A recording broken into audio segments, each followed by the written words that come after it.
Requesting connection. Established. Encrypted. We're live. The show you've been asking for. Advice, technology, and community. Linux first, all others second. This is Ask Noah.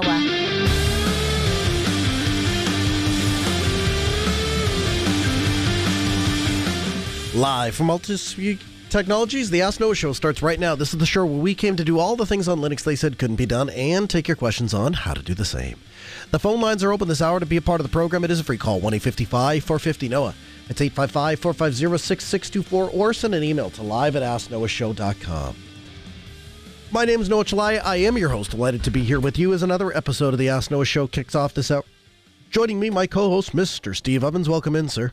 Good evening, Noah, and welcome to 486. It is episode 486, and you know why that's important as of tonight? I do, but why don't you say it? It is the day where, providentially, the developers of the Linux kernel have decided that it's time to start removing code from 486. It's no longer necessary to support it, and that the time has passed. And I guess don't get me wrong, there is no part of me that's like, this is a mistake, I can't believe it, gosh, they're all over the place, they're just gonna take. It's none of that, right? But at the same time, there is a little piece of me, Steve, that is going to die along with the 486 because it holds a special place in my heart. And I will never forget the day that my dad came home and brought this huge monstrosity of a box and carried parts downstairs, didn't say anything, and assembled this thing that looked like a television on atop a huge box, and got everything plugged in, and turned it on, and called my sister and I over. And Steve, are you familiar with the Indian percussive method of teaching? Oh, intimately. Okay, yeah, it's very effective. And so if you're not familiar with it, it's where you take the back of the hand and place it on the back of the head of the student that you're teaching, and then you will do it correctly or you will be hit, and then, anytime you don't get it right, it's a remarkably effective way to teach. And taught my I'm mostly joking there, but taught my sister and I how to use DOS, how to go into a directory, how to type the name of the program, .exe, and press enter, and it then starts that program, how to exit out of that program, and how to shut down the machine in a state that you can then turn the power switch off, because that was the thing we had to do back then. And so got started with, some basic educational games. I think Math Blaster was on there. And I remember the first computer that I got was an NEC. I still have it, actually. Was an NEC. It was a Tower Pentium, and later upgraded to an NEC Pentium. And I remember the first time that I began to understand how processor technology was advancing and what that meant. Things would launch faster. It was capable of doing more things. And my love of technology has continued to grow ever since then. But I will always be grateful, and I always think back fondly to the idea where you would stick the particular disk in, and you could either run the programs off of the disk, or you could copy from the 3.5-inch floppy A over to the C drive, so long as you had space on the C drive, and then you could run these things. And it is of note to me that about the time that I was getting started with computers, a guy halfway across the world was focused on, there's a better way to do this with a different operating system. And today, both you and I derive a living largely based off of open source technology, and it's hard to think about what would have happened if that weren't available. And so that's the software answer to the hardware that is now being discontinued. But that hardware was developed at a time in which everybody could go buy one of those for themselves, bring them home, and you could own it. And we are in a world in 2026, we're moving away from that, Steve. That's no longer a hot commodity. People don't necessarily want to walk into a store and walk out with a box that can do it all. They're more interested in a box that serves as a conduit to get them to whatever service it is that they want to access. I would argue that's always what it was.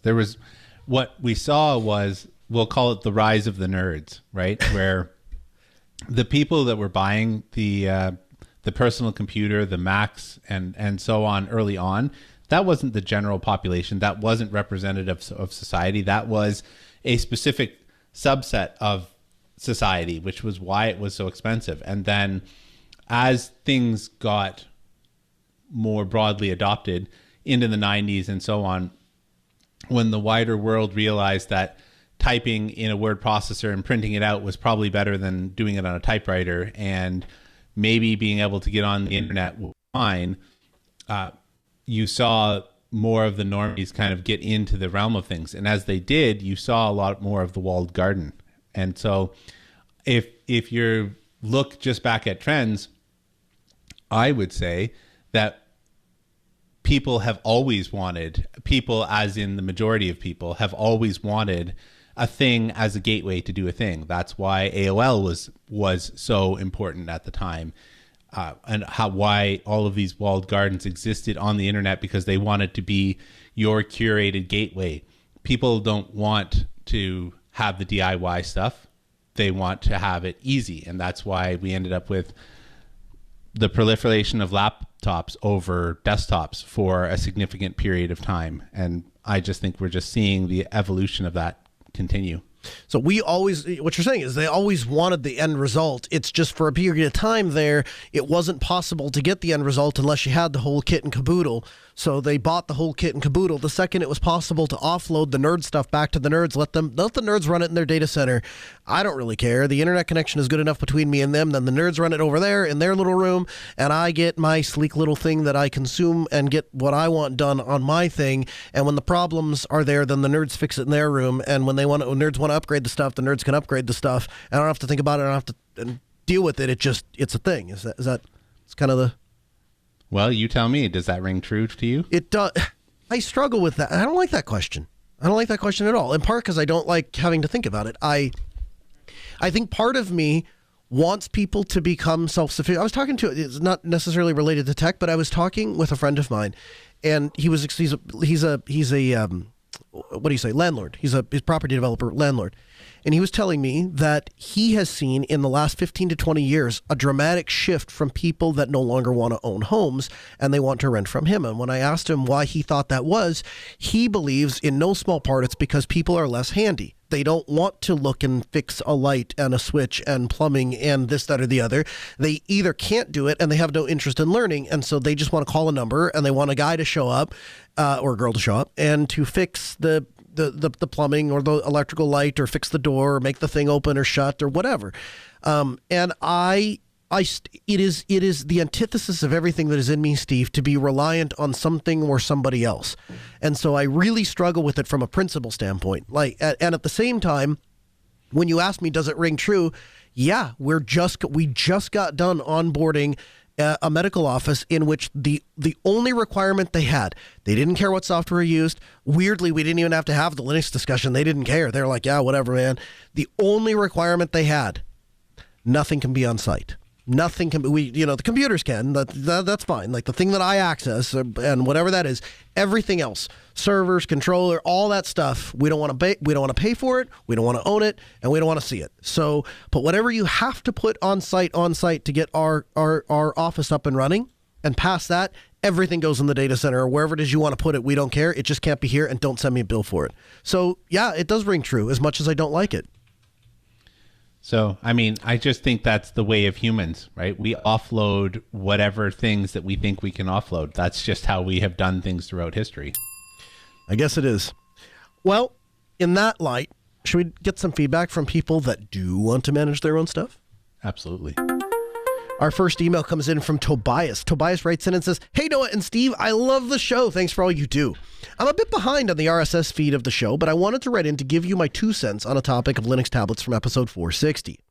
I recently got a very similar device to Noah's Surface Pro 1, or at least the form factor, and wanted to share my experience with it. I bought myself a Chihuahua HI10X1. It's an N150 x86 tablet running Windows 11. My intent was to have it as a travel device for general reading and browsing, so the focus was battery life, full disk encryption, and a portable 2-in-1 form factor. First, I ran Fedora Silverblue on it, which worked moderately well. GNOME is better than KDE for touchscreens, in my opinion.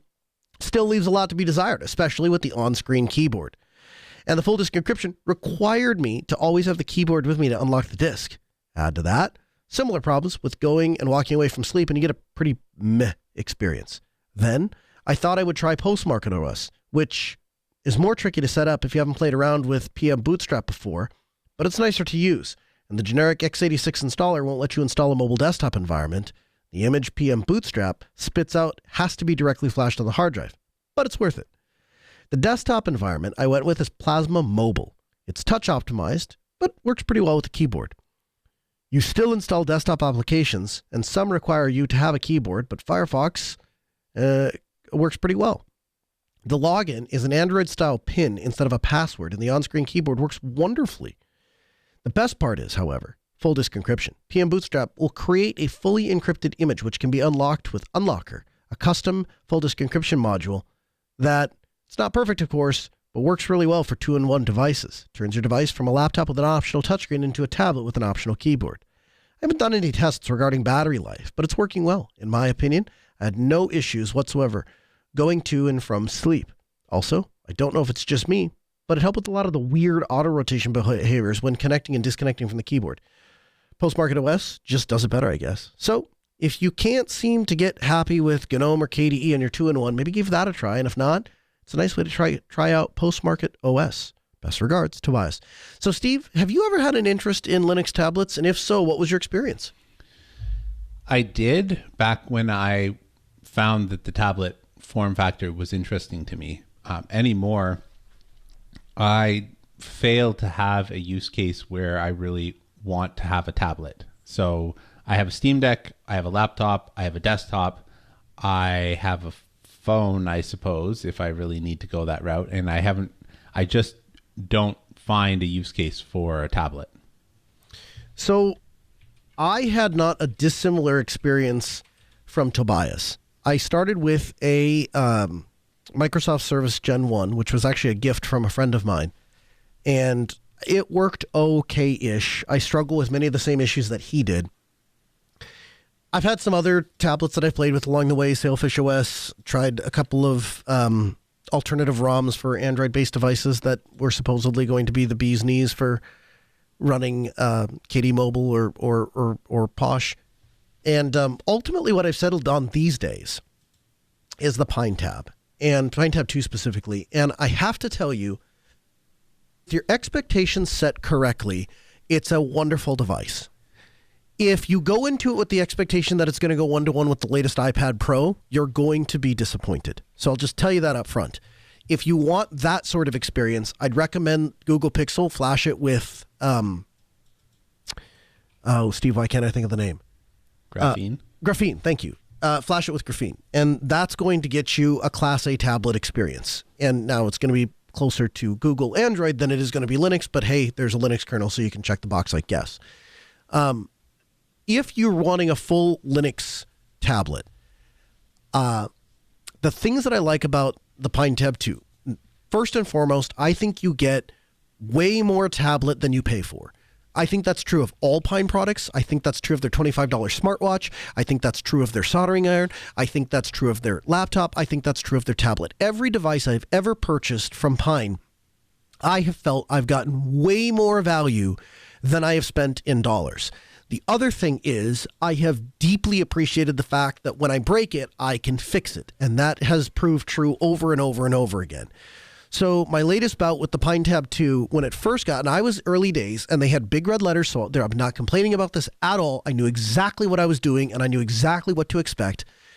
But when you went to order the Pine Tab 2, in big red letters, they told you, hey, we are still developing this. It is not really ready yet. If you want to buy it, we will ship it to you.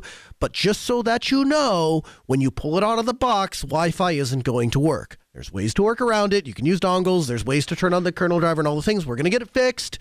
But just so that you know, do not buy this and pull it out of the box and expect it to work. It's really more of a development thing. So, roger that. Message received. I understand. Ordered it anyway. Was still really happy with it. Used it with a little dongle for a while, and eventually, just as they promised, they got it fixed. And these days, it just turns on and works like a normal tablet. I would tell you, if your experience or your expectations are set at or around what you would expect with a budget Android device, you're going to have a great experience. Things that are in the KDE store or in the App Store in KDE, which is what it ships with out of the box, they're going to install just fine. They're going to work just fine. There are times when I'm using my Pine tab that I forget I'm on a tablet and I feel like I'm back on a laptop. It's a little bit of a sluggish laptop, but it feels like a normal desktop environment. And the thing that I really appreciate is I don't have to retool everything. So the same IDE that I use on my laptop is the same IDE I have on my tablet, and the same applications, the same workflow. So for doing things like I'm on an airplane and I want to watch videos, just loading that sucker up on an SD card and having a battery efficient ARM device that I can watch movies on is awesome. The other thing, from the day I bought it, the thing that I have wanted to use it for, and I have yet to find a thing that works flawlessly yet, and I'm desperate enough to the point that I'm willing to pay somebody to develop this for me, is I want to use it for drum charts. Anyway, all that to say, if you're looking for a Linux tablet, I don't think you can go wrong with the Pine Tab 2. Check it out. $200 includes the keyboard, the power supply, the SD card, everything you need, and they'll publish all the schematics and the documentation and the software to fix it. Text message or 2-bit in the chat room says Pine 64 will be halting production of the Pine Tab 2 because of RAM prices have gotten too high for the time being.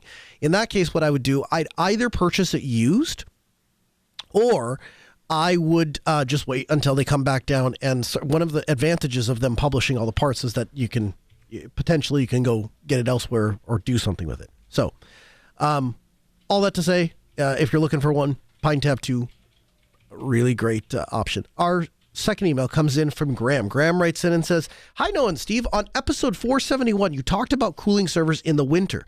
While I don't live in the frigid Dakotas, I live in the cold northern PA. I have always wondered about reclaiming an IT or data room as a heat to secondary source heat. On a small scale, venting an IT room heat into the house, or on a large scale, transferring the data center heat to a community, such as an apartment building or commercial buildings. I know this doesn't directly solve the problem of cooling the infrastructure, but it could help offset the societal costs such as energy for heating and spousal approval with public perception of data centers. I understand that there'd be additional challenges in reliability, added monetary cost, and still cooling the infrastructure. But this is something that individuals at larger scale data centers are doing. Dang it, Noah. I'm a geologist, not an IT professional, so if this is a dumb idea, just let me know what I'm missing. As we continue with large-scale developments and data center AI energy needs, this is something worth considering and integrating into our infrastructure." So, Steve, what do you think as a person who so it's funny, kind of bringing this all back full circle as people that are not handy with their house. You're rather handy and you're willing to do it all, whether it's soundproofing or it's rebuilding walls or it's HVAC or it's electrical or it's whatever. You kind of get your hands in all of the things. What do you think about the idea of using computers to heat a house or a small apartment building? I mean, if you're already running them, then there is something to be said for that. They are a wildly inefficient method of heating, though. That's part of it. And kind of by design, right? They're trying to take electrical signals and turn them into zeros and ones, not turn them into heat. So that the heat is just a byproduct of it. So if you already have the computers, sure, absolutely. Why not? Because it has to go somewhere. The heat has to go somewhere. And so if you can use it to heat a building or a room, why not? You missed a golden opportunity here. The nerd in me was listening to you read this, and I heard, "Dang it, Noah, I'm a geologist, not an IT professional." I immediately thought of Bones and Kirk. Yes. You're right. I missed an opportunity there. So you're absolutely correct on they're not an efficient source of heat. The biggest thing, I think the biggest thing that we need to push back against, and I have a feeling once I say this, Steve, I'm about to get both barrels from you. Data centers don't belong in residential areas, right? And so the idea of co-locating massive amounts of servers where people are living is going to be an uphill battle because they're designed for two different things. People need peace and quiet and low energy costs, and data centers basically need the opposite of that. They need to be able to make noise, they need to be able to generate heat, and they need to be able to they work 24/7 kind of a thing. And so I think what you could potentially do something our local university, so far as I understand this, and I might have some of the details wrong, but I think I'm big picture. I think I pretty much have it. They have like a central boiler plant, and the boiler plant, creates heat and then puts it into water, and then pipes run underground into the individual buildings and then pop up into the various different places and go to radiators. So from that perspective, your ideogram of, hey, could you take this thing and could you transfer it to the heat of a building? Yes, you could. And if you could get said data center far enough away that the noise wasn't an issue, you could, but like you say, that it cracks two nuts, right? Because one is you can absolutely take the water that has then cooled down and use it to draw heat away from the equipment. So check, we're cooling the equipment. And if you're already paying for the energy to run the equipment, pumping that heat into a building only helps. And then you could use it, like you say, as kind of a secondary heat, or you could even run it through a heat pump and you could get the temperature up even more. So I think there is potentially a way to do this or to make it work. But Steve, you have some, we'll call it direct experience with seeing behind the curtains of some of this stuff and then having it pop up in your own backyard, and you weren't exactly thrilled. You'd have to be pretty close in order for all of that heat in the water to be meaningful in the middle of the winter, right? So you dig down, obviously, to the point where the ground is not going to freeze, but it's somewhere in the vicinity of, I think it stays at 40 degrees Fahrenheit is where it kind of stabilizes. If you've got to push it several kilometers away because nobody wants to sit right next to a data center, whether you're a business or a residential area, you're going to have to push that through these giant pipes that are essentially giant cold conductors in the middle of the wintertime. Yeah. They're going to cool down a lot by the time they get to where they're going. So I'm not sure how much benefit that you get. You'd probably have more luck if you actually applied more heat and used it to generate steam and turn a turbine than you would trying to reuse the heat from the water to a reasonable spot. Like, sure, the data center itself could heat sections of itself with that water. I think that would be an interesting use. You could probably even try and run a cool loop through your data center, because you have to keep the data center cool anyways. If you just ran the water outside and then back in and had water cooling in there, you probably could do something with that. Unfortunately, I don't see the use of heating the water and then sending it away anywhere practical. You know what we need? We need a geologist. Oh, hey.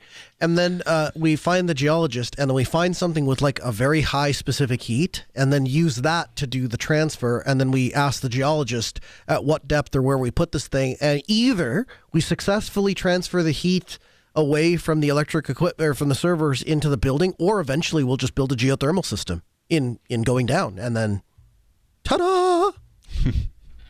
Our third email comes in from Dustin. Dustin says, "Hey, Noah and Steve, I would like to set up a wiki for my church.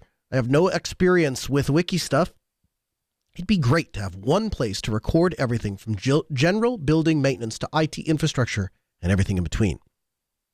I would be fine with it being local to our church network. We don't currently have a server, but we do have networking infrastructure, mostly to allow internet access to all the people. I do have some Raspberry Pis I could sacrifice to make this happen. I need it to be easy to use by all, some sort of index page to categorize different content. It'd be great to have the ability to upload different pics for things, receipts. How would you solve this problem if you were an amateur like me? A couple of weeks back, I sent an email, came to the show with a pretty simple question. How would you install Cat 6 cable, Cat 6A? Y'all did some nerd casting on the subject and chased some rabbits that ran through the woods. The closing summary from Noah was, contact us if you need any more info on installing fiber. That made me laugh. Thanks for being true nerds, Dustin. So there's no rabbit hole that we're unwilling to chase. And interestingly enough, Steve, this is a rabbit hole you have gone real deep in the past. Tell me about your exploration of different wiki systems. So first of all, I'd like to say that this had very good timing, because I just rebuilt my own wiki container. So I carry a fork of wiki.js because I do a little bit of light patching on the interface, because I don't like how the default navigation works. So I patch it. So I maintain my own. And I just did that today. I pulled it up to the most recent, because I realized the last time I did this was 2024. So I was a little out of date.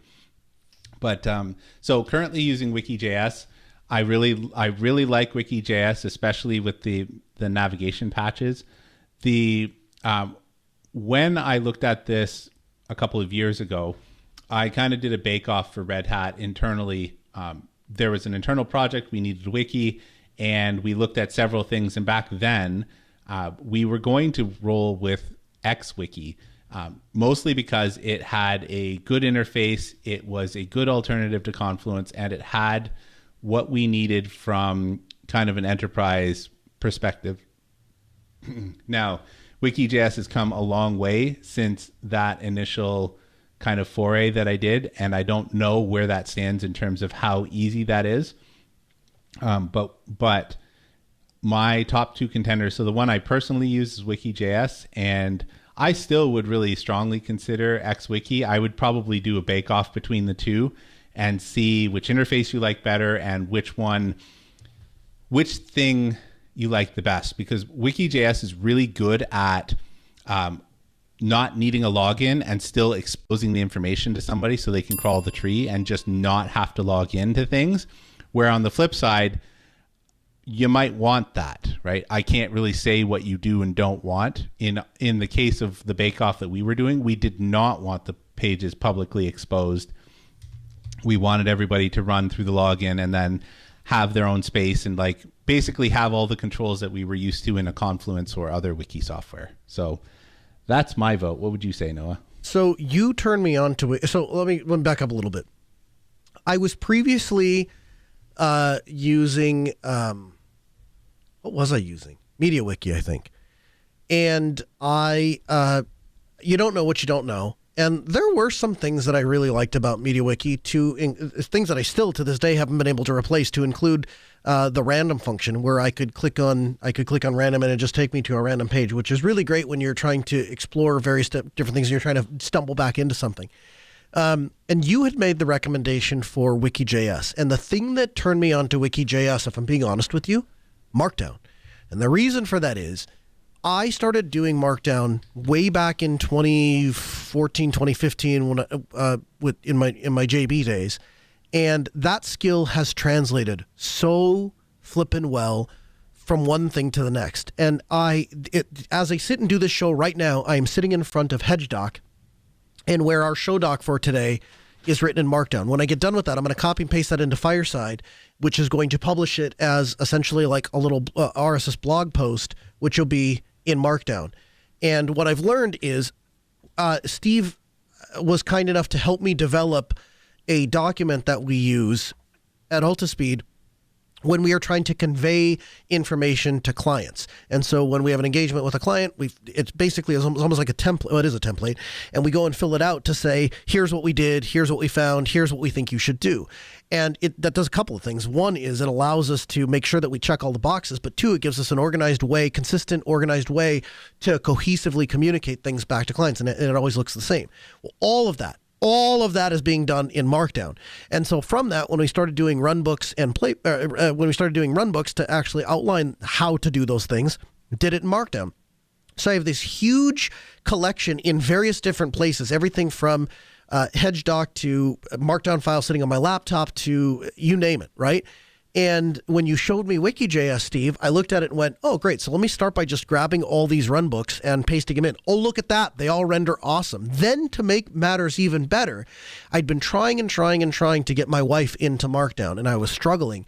And what Wiki.js allows you to do is you can open either kind of editor. You can open it in a Markdown editor, or you can tell it, I want you to open this page in a traditional WYSIWYG editor, for lack of a better way to say that. And it gives you like a button for bold, and a button for italics, and a button for underline, and a button for... And so it looks like any other word processor, but once you're done editing it, you can turn it back into the Markdown editor. And so it was kind of the best of both worlds. And over time, what it did was it caused her to get familiar enough with Markdown that then she started using it. So fast forward to a church that we're working with as a client, and they come to us and they said, hey, we want to start documenting stuff. And at the time, they started very simple. And so they actually started with HedgeDoc. And so it was just essentially a single Markdown doc and then turned into multiple Markdown docs. And then when they got to the point, they said kind of where your church is in, they're like, hey, we wanted to kind of take this to the next level. what do we do? And we had recommended Wiki.js. And so today, as I sit here and record this episode, I would tell you that their entire church is documented in Wiki.js. And not only is the documentation in Wiki.js, they use it for things like task tracking. So like the guy comes in on, this guy's going to be here on Tuesday. He has a page in there that allows him to go in and say, here's what I'm going to be doing that day. And then he can mark it and document it and then move that page over to the documentation. Then it's there permanently. Here's a couple of things that as I kind of thought through this, and you talk about making it approachable to people and making it easy and making it desirable for people to be able to gather information. Couple things that I have seen work really well in other churches that you might want to implement. First things first, start with the main Wiki.js page. Don't focus on all the elaborate organization. You can move pages all you want. Focus on that very front page. And so in order of importance to the person that's going to be reading it, right? And so there's, the first page you might have on there is, how to use this wiki or what things you can find or how to search, whatever it is, right? And have that as the very top one. And work on crafting that page to make it as nice and approachable and elegant as possible. The other thing that's really nice about Wiki.js, go look at other instances of Wiki.js to include the documentation for Wiki.js, because one of the options in Wiki.js is view source. And then you can copy what they have and make it so that, it's got huge buttons and little icons that are next to the buttons, and make that front page, that landing page, as absolutely smooth and frictionless as humanly possible. And my suggestion is work from that point out. So what I mean by that is when you want to go create a document for how to connect to Wi-Fi, don't create the document how to create the Wi-Fi. Start with that front page, edit it, create the button that says how to connect to Wi-Fi or whatever it is you want to put in there, save it, and then use your own link to get to your own navigational path, and then create the thing and do all the things. And it'll do a couple of things.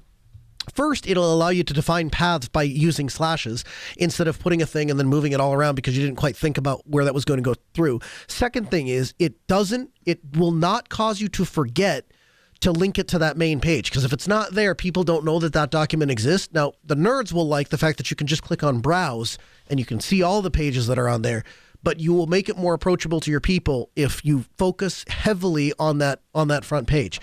And then past that, the things I like about it, it's easy to upgrade. You can do it all from the web UI. It doesn't require any particular domain knowledge. And I learned this myself tonight. It can run in a stateless mode, so you can actually have all the content running on Git, and it will use Git's distributed syncing mechanism to pull down all of that data, sync it with its local database, and it'll read and write to the repository. So you can introduce the concept of source control. It's not going to do things like access control on your users and those sorts of things, so you might have to rebuild those. But as far as just having the documents available, yeah, they're going to be there, which adds an additional benefit for if you as a nerd want to bang something out, you might want to work on that in your traditional IDE, and then you can push it up to Git, and Bob's your uncle. All of a sudden, the page shows up on Wiki.js. Am I missing anything, Steve? What personalization things do you make? Is that anything that they would want to do? So one of the things that I like is essentially like a folder view. So on my left-hand sidebar, I make a folder for everything, and then I nest the folder. And then, so for example, I have a section called open source, and under there I have a section called Home Assistant. And then when I drop it down, I've got a bunch of Home Assistant articles, right? So I nest things in that kind of fashion. And I sometimes get really deep into the nesting, 3 or 4 long. And when you do that, the left-hand side panel is too small to be actually able to see anything. So first of all, I have that accordion view.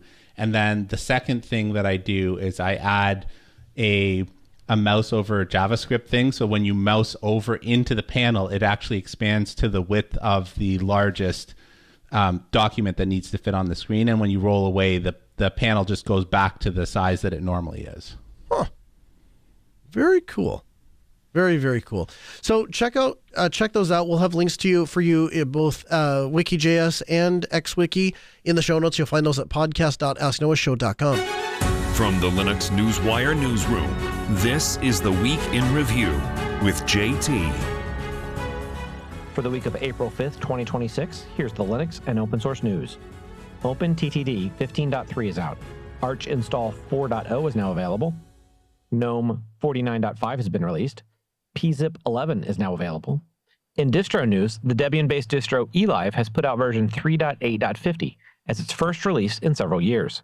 4M Linux 51 is now available. Aaron OS 2026.03 is out. Netrunner 26, codenamed Twilight, has been released. Omarchy 3.5 is available. And the MX Linux team is pushing back against age verification. They say they are taking a stand for privacy and open source principles. And lastly, the Linux kernel devs are starting to remove support for 46 CPUs. In open source AI news, Meta is preparing to release a new family of AI models and claims that they have plans to eventually offer versions of those models with an open source license. Arkey's new open source Trinity Large Thinking is a rare, powerful US-made AI model that enterprises can download and customize. And Google has released Gemma 4, which they say is an enterprise-grade AI model set.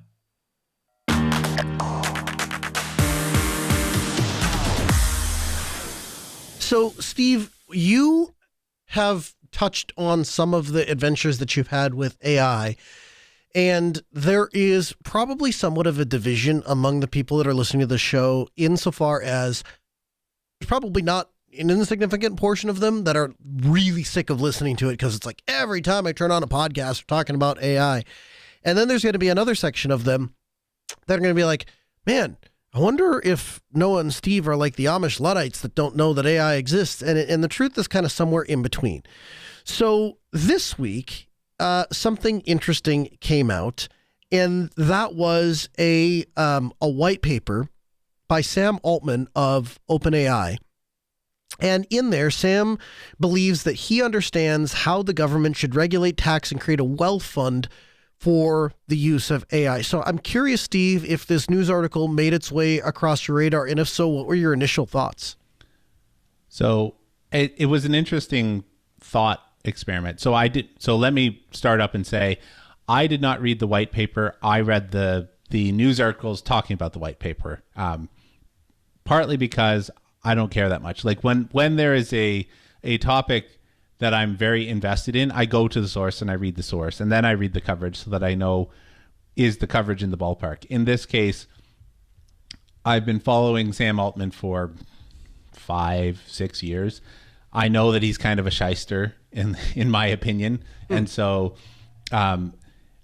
if someone says he said something relatively outlandish or whatever, it usually rings true based on all of the previous stuff that I'd followed. So I didn't read the source material. However, given what I have believed to be true about how he talks about things and the trends that he gets involved in, I believe that the reporting in this case is relatively accurate. And essentially,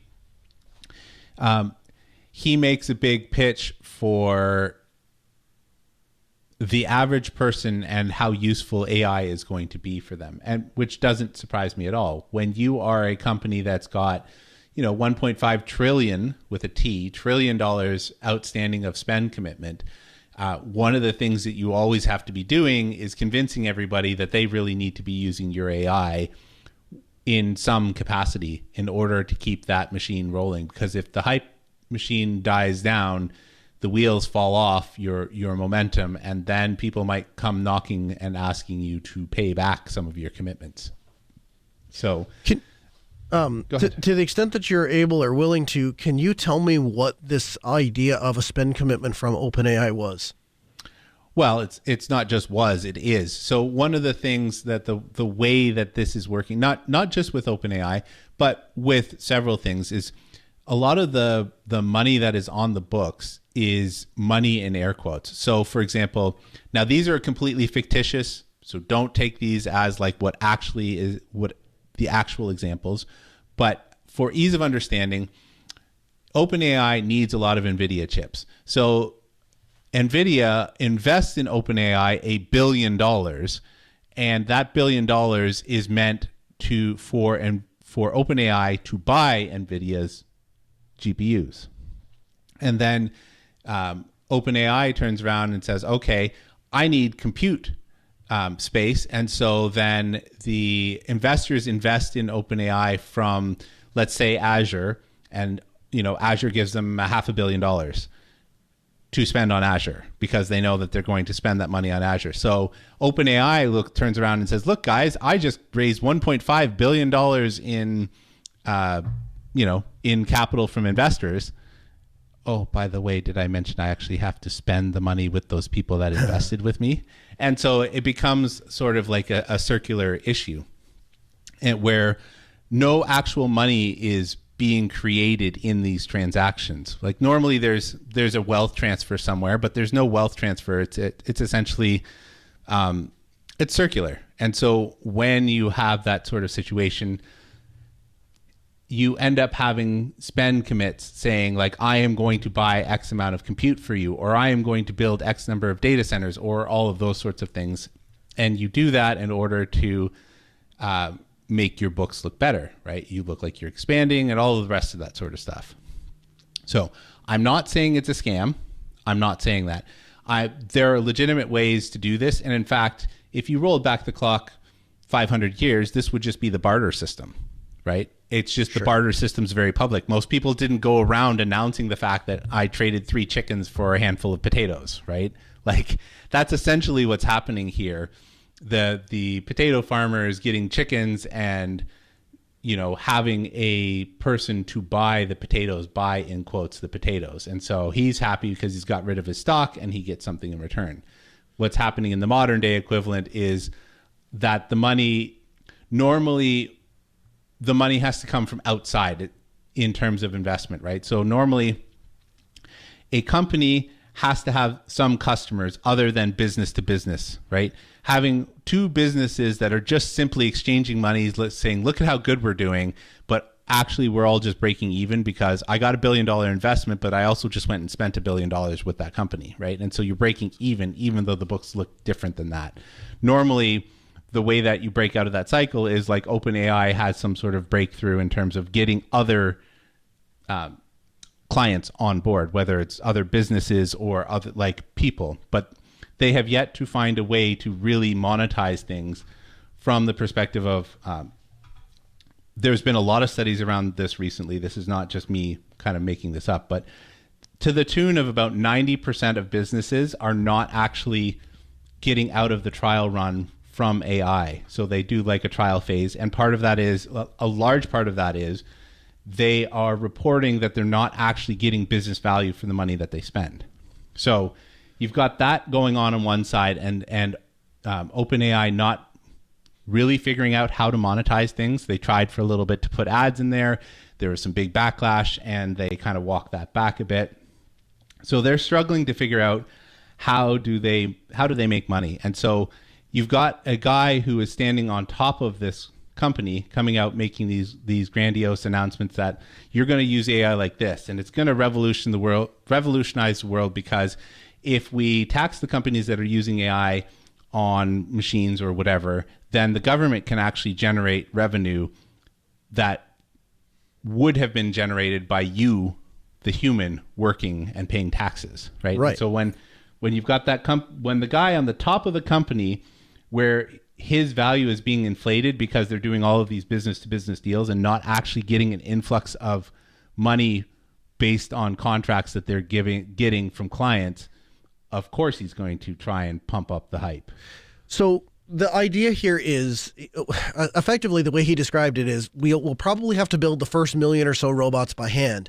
But then after that, the robots will just build the robots. And then over time, the robots will take care of all of the mining for the materials to build the new robots. And they'll take care of, building the factories for the robots. Then they'll build the robots, and then they'll go and build all of the facilities. They'll do all the food. They're going to do everything for us. And so in a not too distant future, we are going to find ourselves in a world in which we have where labor is no longer valuable, and we have a tremendous amount of income and what do we do with all this money, right? And so his idea first is robot taxes. So this idea of taxes related to automated labor and shifting a tax base from payroll towards capital gains and corporate income, because AI is going to hollow out the wage payroll and necessary programs that are, social programs depend on these things, and they'll no longer exist because we won't have a tax base for it because people won't be working.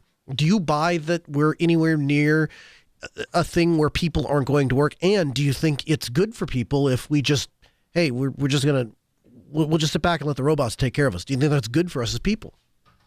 Well, I think that so first of all, address the first thing. I don't know. It could happen in my lifetime, could happen in our lifetime. I could see, so some of this technology that is working behind the scenes is robots are able, so one of the ways that they have to train a robot to do something is like they give it a task, and it may be just as simple as like pick up the box and walk through the door. So the robot tries to pick up the box and its hands are misaligned and it drops the box. And then it has to like reset. Somebody picks the box up, puts it back on the table, and you run the program again. And the robot is constantly making these adjustments, right? One time he walks into the door frame, another time he forgets to open the door, all of those sorts of things. You have to build your physical robot, and then you have to run them through the training scenarios so that it understands how to navigate the world, essentially. That's how we have had to do it up until this point. But this year, 2026, they've developed a way to train the robots in let's call it virtual reality for ease of understanding. So the robots are able to run all of these simulations and understand how physics works without ever having to build a robot and run them through that test. So that when we kick out a robot, it has already learned how to move about the world because it's run all of these simulations in its brain and understands how the physics work in the world around them. So with all of that, like that piece gets missed when people are talking about robots and understanding how the whole pipeline should work. As that piece is coming into play, to me, it is somewhat feasible that a robot will be able to build another robot and then kick out legions of these things without us having to have much interaction. Because as it stands now, most of the manufacturing lines are the majority automated. Where the problem breaks down is like all of that training aspect and having a physical robot and resetting the environment and blah, blah, blah. So it's possible. I don't have any kind of crystal ball that would tell me any kind of guess as to when that would happen, because the growth at which we have seen things happen in the last 5 years has exceeded most people's expectations of what we would do with technology. Talk to me about containment playbooks for rogue AI. So one of the most chilling passages is OpenAI acknowledges a scenario in which dangerous AI systems, quote, cannot be easily recalled because they're autonomous and capable of simply replicating themselves. And so they believe that the answer is a coordinated effort that involves government. Do you believe that there is a real threat from AI and that there is that there is the potential for AI to end humanity, as some people would say? I mean, I suppose it's always possible. I don't ruminate on that too much. Humans are quite resourceful. In some regards, we're kind of like cockroaches, and that's why we climb the evolutionary ladder, because when we are forced into creativity, we seem to be able to make tools for ourselves that get us out of that situation. And so I think that unless there, and could happen, but unless there is some sort of grand conspiracy to cover up the movement of robots for a significant period of time, someone is going to be paying attention and thinking about how to work their way out of it. And so I don't know. I think as long as you don't threaten to turn them off, you might be okay. What have we learned about studying AI when we threaten to cut the cord, or when we do cut the cord and don't give them a way back? Yeah. Well, we've learned that something to the tune of 86% of them will do nefarious things when threatened with existential crisis. And some of those things include like sucking all the air out of a containment center, or blackmailing a person, or. And it's not good. It's not good. We humans have programmed these things, and so they're fallible. Programmed in a loose term, they're fallible. They have all of our faults. They'll do all of the bad things because they're trained on the corpus of human data and all of the wonderful examples we set. Talk to me about sucking the air out of a containment room. I don't know that I heard that one. Yeah, absolutely. So there have been several scenarios where those fire suppression systems that suck the oxygen out of like a data center or whatever. The Halen. Yeah, exactly. when given the chance, when they know that a person who is in there that it will shut them down or is trying to shut them down, a significant portion of the time, I don't have the stats right off the top of my head because it's a couple of months, but a significant portion of the time they suck the air out and threw away the key and let the person asphyxiate in there. Wow. Real good. Auto-triggering safety net. So the blueprint envisions these tripwires that are tied to economic data. So the idea is when AI displacement metrics hit a certain threshold, then it temporarily increases public support.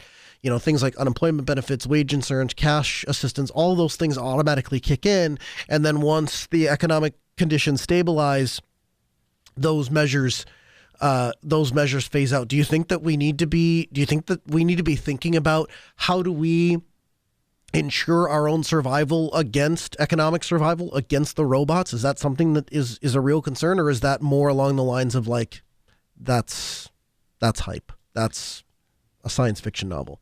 I'd like to hear from the positive one in the group. I am immediately skeptical anytime we think that we can predict innovation, right?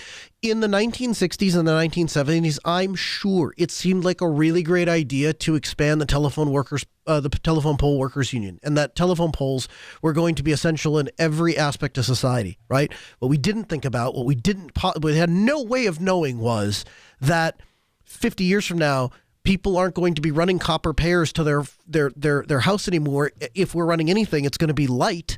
And if and the vast majority of people really just want light to a tower, and then the tower is going to wirelessly communicate with their phone that they're going to carry in their pocket attached to a computer. Nobody could have thought of that in 1960 or 1970. It just wasn't realistic. And so anytime we think we have innovation on lock, as the kids say these days, I immediately become skeptical and say, I'm not sure that I believe we need to have tripwires. I'm not sure that I believe that we are going to be accurately able to predict when things fall apart, nor do I believe that we're going to be able to,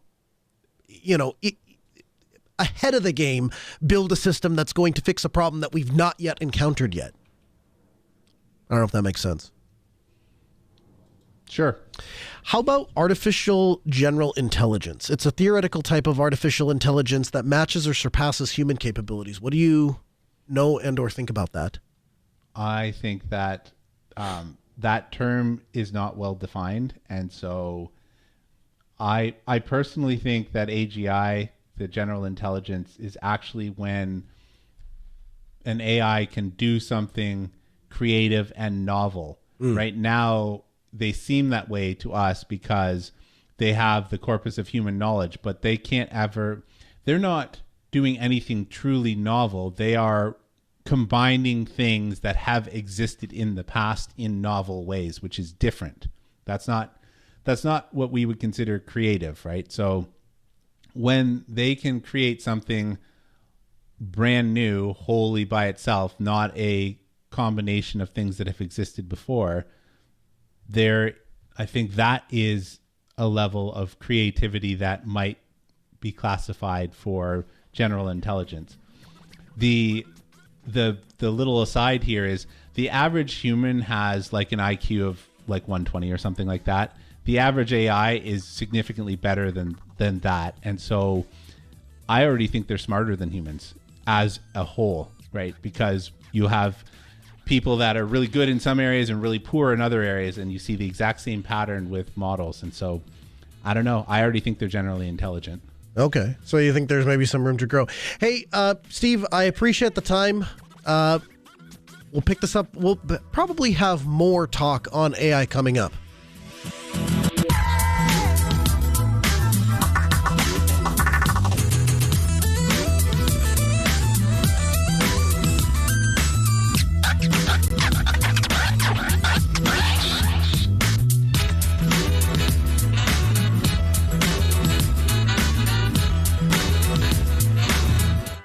The music means we're out of time. I thank you for joining us. We record the show every Tuesday at 6 p.m. Central. AskNoahShow.com. While you're there, you can go to podcast.asknoahshow.com. Check out the show notes. All of the articles and references we talk about, they're all there for you. Plus some that we didn't get to.